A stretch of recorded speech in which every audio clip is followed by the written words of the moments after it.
शिर्डीत 29 लाखांचा प्रतिबंधित मांगूर मासा जप्त, पश्चिम बंगालमधील चौघे ताब्यात.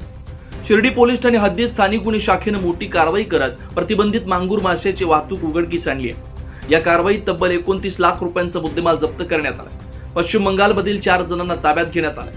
पोलीस अधीक्षक सोमनाथ खारगे यांच्या आदेशानुसार जिल्ह्यातील अवैध व्यवसायांवर कारवाई सुरू आहे. त्या पार्श्वभूमीवर स्थानिक गुन्हे शाखेचे पोलीस निरीक्षक किरण कुमार कबाडी यांच्या मार्गदर्शनाखाली पथकानं 3 मार्च 2026 रोजी शिर्डी परिसरात गुप्त माहितीच्या आधारे सापळा रचला.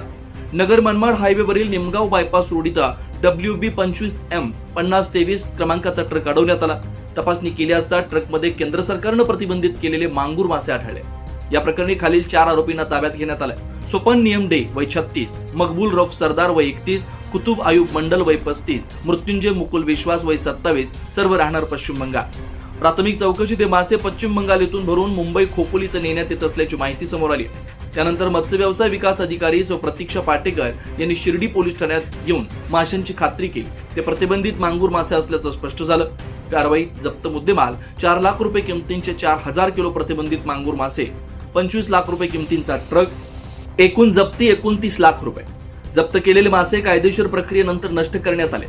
या प्रकरणी शिर्डी पोलीस ठाण्यात भारतीय न्याय संहिता 2023 अंतर्गत गुन्हा दाखल करण्यात आला. पुढील तपास सुरू आहे. संपूर्ण कारवाई स्थानिक गुन्हे शाखा आणि शिर्डी पोलीस स्टेशनच्या संयुक्त पथकाने केली.